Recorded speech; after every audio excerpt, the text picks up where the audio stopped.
Ay. Yon. So, hello guys. What's up sa inyo lahat, no? Andito ako ngayon. Andito lang ako sa bahay. Kasi hindi tayo makapag-fishing dahil malakas ang amihan. Sumubok ako nung Sabado, tapos kahapon malakas talagang ang hangin. Kaya hindi tayo pwede makapag-fishing sa labas. So ngayon, gusto kong i-share sa inyo itong aking nalaman, no?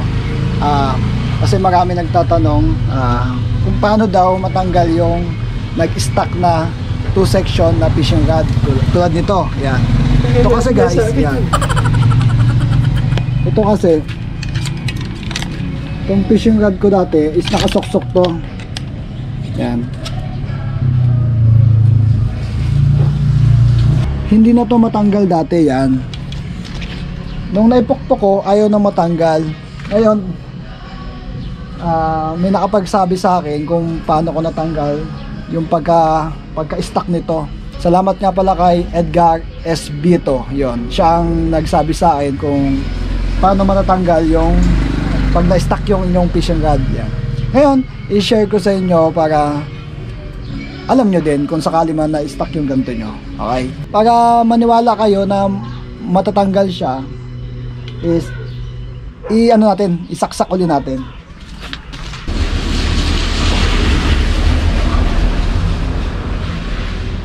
Saksak natin. Binanto ko kasi yan, kaya ito nasaksak ko ng matagal. Kasi pagcast ko, 3 beses tumalsik itong tip. Ang ginawa ko noon, nanggigil ata ako. Tinaktok ko ng 3 beses. Tatira naman yan. Ayan.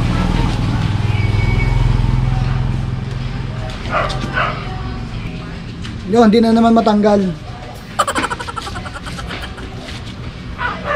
Ito. Gaano kala? Kita nyo, konti na lang ang natira yan, oh. Yan, oh. Halos dumikit na siya, kaya hindi na siya matanggal. Malakas na ang loob ko na isiksik siya ngayon kasi alam ko na kung paano alisin. Ayun, so kailangan natin ng yelo. Ang bibili nyong yelo, 5 piso.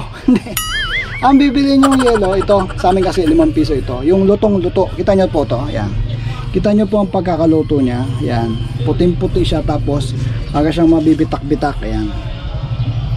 Ganyang yelo ang gagamitin nyo, yan. Pag hinawakan ko po malagkit, kadikit. Yan. Ganyan po ang magandang gamitin para madali matanggal yung ating mga connection. So ito, ididikit ko na siya. Hatiin ko muna siya gamit ang ating kutsilyo.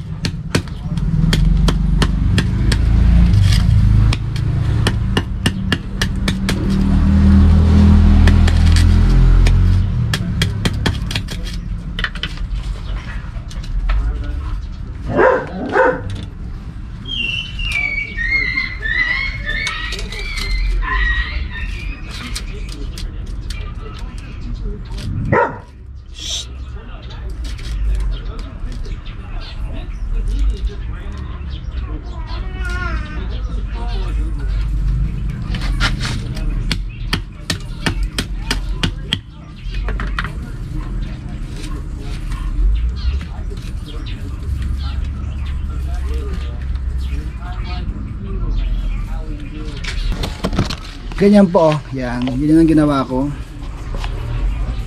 Yan. Inipit ko siya. Ay, iniwa ko yung yelong tig-5 piso, tapos inipit ko siya dyan.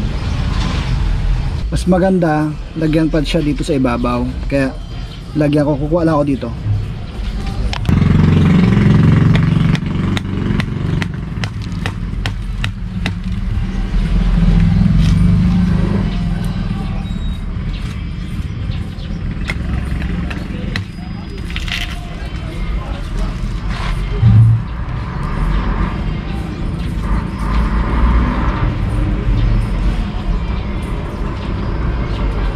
Ito, yan.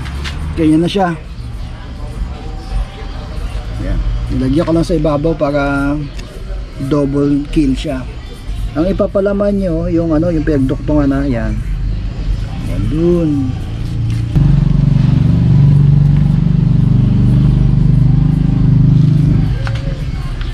Kayo na balat yung miskarte kung paano nyo ipapatong. Hintay tayo ng 5 minutes bago natin siya tignan ulit.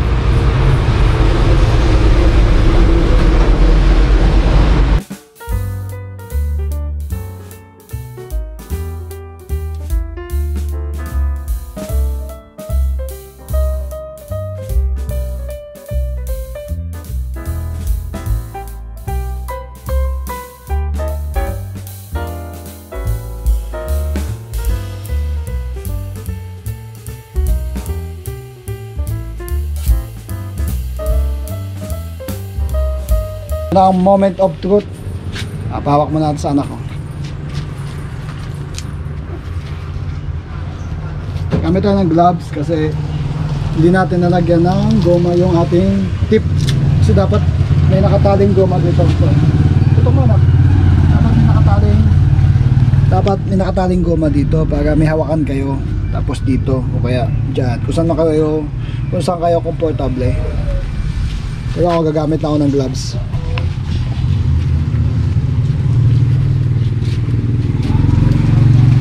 Okay, ito ka. Tatanggalin natin siya ngayon. Please. Oh, Es, pakihawak ka ito, anak. Ang anak ko. Ito. Hawak mo.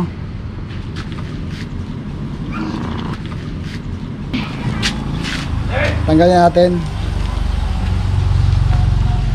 Siya. Adulas. Galing ha? Very easy.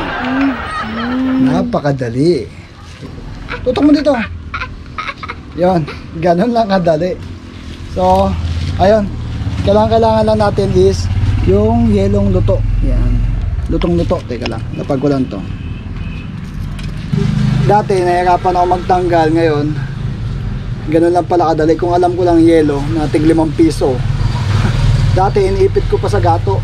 Yung kapong 702 ko, ginawa ko dati, iniipit ko pa sa gato. Alam niyo yung gato, yung ipitan ng bakal. Yun pa ang ginagamit ko noon. Ngayon, yelo lang palang katapat. Yan, nagpapasalamat tayo kay Sir Edgar Esbito ng Sablayan Anglers. Siya sa atin, nagsabi niyan. Gusto ko lang din i-share sa inyo para alam nyo din, syempre. Okay. Favorite niya yung yelo. So nung una, di rin ako naniniwala na kahit tanggalin ang yelo. Di ko alam kung anong explanation no. Siguro napapawisan niya yung loob, tapos dahil nga di ko alam kung paano ipapaliwanag na dinidikit mo yung yelo dito, tapos yung lutong-lutong yelo dapat. Tapos ididikit mo siya dito. Di ko alam kung anong paliwanag na para siyang lumuluwag o kaya nagkakaroon siya ng pressure sa loob, mas madali siyang hilahin. Yun. So kung alam nyo yung paliwanag, paki-comment na lang para alam din natin lahat. Ngayon sa susunod, wag na natin gagawin yung pupukpok natin ng madiin yung ating mga 2 section rod kasi mahirap na tanggalin eh. Pero ngayon alam nyo na kung paano tanggalin eh. Pwede nyo nang pukpukin. So nakita nyo doon sa thumbnail, may kutsilyo, tapos may yelo, tapos may martilyo. Ito, wala to. Dinagdag ko lang to para kunwari. So, ayan guys, hanggang dito na lang tayo, sana sa next time, magkita-kita tayo. Doon tayo sa fishing. Sana next time is doon na tayo magkita sa may fishing adventure natin. Yon, so hanggang sa muli guys. Thank you sa inyo lahat. This is your Papa Vlog. Happy fishing. Bye bye.